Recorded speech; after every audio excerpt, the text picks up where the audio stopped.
हाँ, मेरे नन्हे मुन्ने साथियों नमस्कार। आज हम लोग ज्यामिति रचना के विषय पर चर्चा करेंगे। पढ़ाते समय क्लास में एक बालक पूछा, सर ये रचना पढ़ने से क्या फ़ायदा? रचना पढ़ने से क्या फ़ायदा? देहात में स्कूल था। हमने उनसे पूछा, अच्छा बताइए बेटा, आप गन्ने के खेत से गन्ना लाते हैं, आपके घर 2 बच्चे हैं, दोनों बच्चे कहते हमें एकदम बराबर बराबर चाहिए, तो बांटने में थोड़ी परेशानी होगी। आप कैसे बांटते हैं? गुल्ला गिन करके। गुल्ला गिन करके आप जानते हैं गन्ने का गुल्ला नीचे छोटा होता है, कहीं बड़ा होता है। इसको गिन कर बांटने में सही आप नहीं बांट सकते।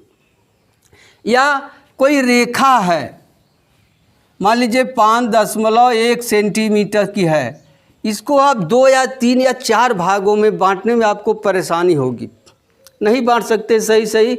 इसलिए ज्यामिति रचना के द्वारा हम किसी रेखा को एकदम सही 2 भागों में या 3 भागों में या 4 भागों में बांट सकते हैं।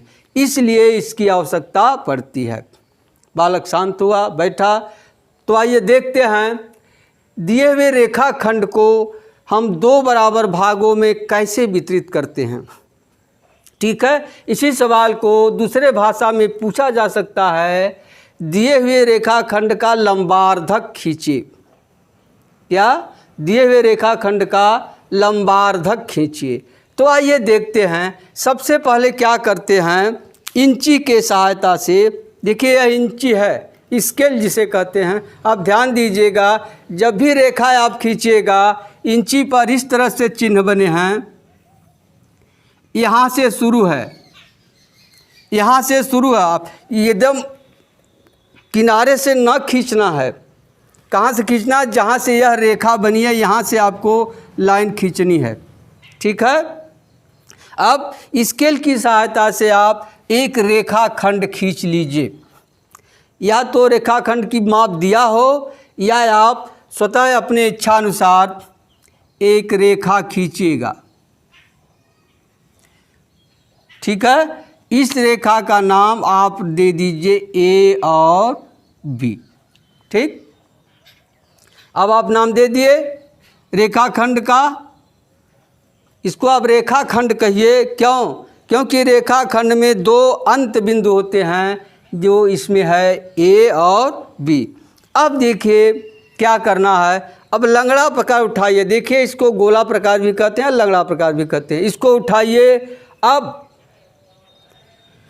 पहले सिरे पर या बिंदु ए को केंद्र मानकर इस पूरी दूरी के आधे से अधिक दूरी, अंदाज लगा लीजिएगा, आधे से अधिक दूरी लेकर के, ठीक है, आधे से अधिक दूरी लेकर के ए को केंद्र मानकर एक चाप ऊपर एक चाप नीचे लगाइए। कहाँ लगाना है? एक चाप ऊपर लगाना है और एक चाप नीचे लगाना है। ए को केंद्र मान के लगा दिया। अब पुनः क्या करना है? बिंदु बी को केंद्र मान करके 2 चाप लगाइए ऊपर और नीचे, जो एक दूसरे को आपस में काट रहे हैं। इनका नाम दे दीजिए सी और इनका नाम दे दीजिए डी। ठीक। अब सी और डी को मिला दीजिए। मिल गया? ठीक है ना। अब मान लीजिए इसको यह ओ पर काट रही है, यही ए ओ बराबर ओ बी होगा। ए ओ बराबर ओ बी होगा। और अगर आप नाप कर चांदा से देखेंगे इस तरह से, देखिए चांदा प्रकार है, इसे नाप कर देखेंगे, कोण आपको नापने आता है, तो यह कोण सी ओ बी, कोण सी ओ बी बराबर 90 अंश का प्राप्त होगा। यही करना है। ठीक है।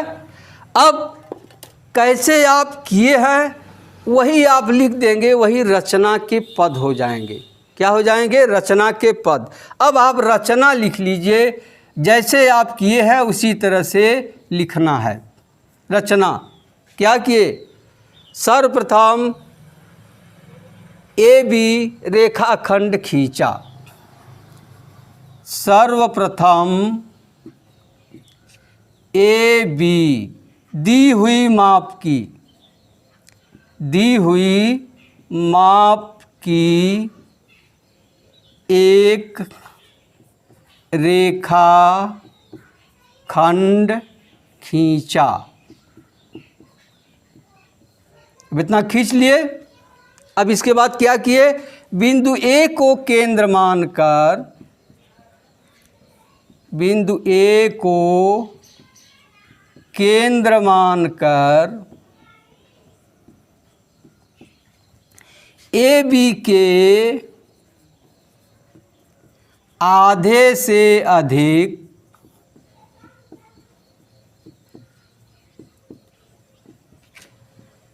दूरी की त्रिज्या से दो चाप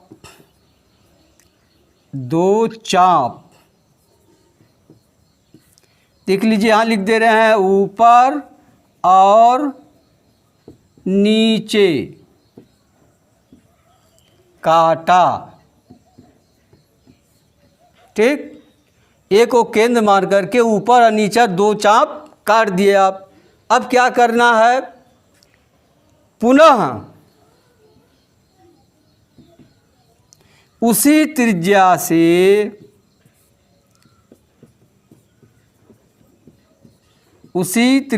से बिंदु B को केंद्र मानकर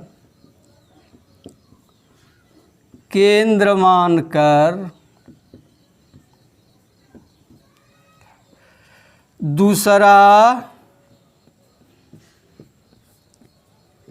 चाप काटा, जो पहले चापों को बिंदु C और D पर काटते हैं। हो गया? यहाँ से आप चाप ऊपर नीचे काट लिए, फिर उसी त्रिज्या से लंगड़ा प्रकार की दूरी कम बेसी नहीं करना है। B को केंद्र मान करके दो चाप काट लिए, जो पहले चापों को C और D पर काटते हैं। अब C और D को मिलाया। ठीक, इसको मिला दीजिए। जो AB को बिंदु O पर काटती है। ठीक है, यही AO और OB आपस में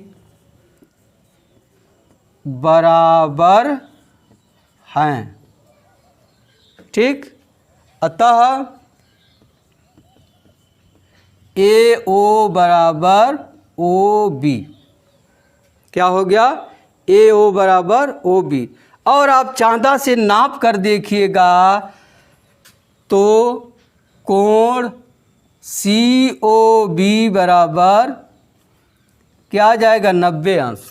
इसे आप लिख सकते हैं AB लंब है। देखिए यह लंब का चिन्ह है, AB पर लंब है CD, या इसे आप लिख सकते हैं AB पर लंब है OC, या OD भी लिख सकते हैं। ठीक है, यही रचना है। इस तरह से आप करिएगा। आपको किसी रेखा को दो खंड में विभाजित करना आ जाएगा। अब दो एक ठो प्रश्न ले लीजिए।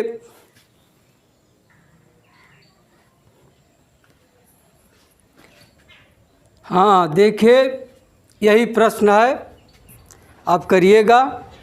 पहला सवाल है 6 सेंटीमीटर माप के एक रेखाखंड को प्रकार और पटरी की सहायता से समद्विभाजित कीजिए। क्या कीजिएगा? 6 सेंटीमीटर लंबी रेखा खींच लीजिएगा इंची से। यह ध्यान दीजिएगा, जो लाइन है खींचा यहाँ से खींचेगा, स्केल के सिर से नहीं, ठीक। अब एक बार यहाँ केंद्र मानकर ऊपर नीचे चाप काटिए, फिर यहाँ चाप काटिए और इसको मिला दीजिए। यही जो है 2 भागों में यह बट जाएगा, ठीक है। दूसरा देखिए, 8 सेंटीमीटर माप के रेखाखंड को 4 बराबर भागों में बांटिए। वही क्रिया करनी है। 8 सेंटीमीटर लंबी रेखाखंड खींच लीजिएगा, फिर यहाँ से इसको इस तरह काटिए जैसे बताया गया। फिर दूसरे सिरे से एक रेखा खींच दीजिए, 2 भागों में बट गई। पुनः इसको 2 भागों में फिर बांटिएगा। एक बार यहाँ से ऊपर नीचे, फिर एक बार यहाँ से इसको मिला दीजिएगा। फिर वही क्रिया यहाँ करिएगा, यहाँ से फिर यहाँ से इसको मिला दीजिएगा। देखिए 4 भागों में बट गई। इसका नाम लिख दीजिएगा, इसका नाम, इसका नाम, इसका नाम। इंची से नाप कर चेक करिएगा, चारों भाग आपस में बराबर आएंगे। अब तीसरा है 6.4 सेंटीमीटर लंबी रेखाखंड खींचकर उसका सममित अक्ष ज्ञात कीजिए। सममित अक्ष देख लीजिए, सममित अक्ष क्या होता है? वही क्रिया करनी है। रेखाखंड खींच करके आप इसको 2 बराबर भागों में बांट दीजिएगा। यही इसका सममित अक्ष हो जाएगा। क्यों सममित अक्ष हो जाएगा? क्योंकि इसको उठा करके इस पे रखें तो यह पूरा का पूरा ढक लेगा, ठीक है।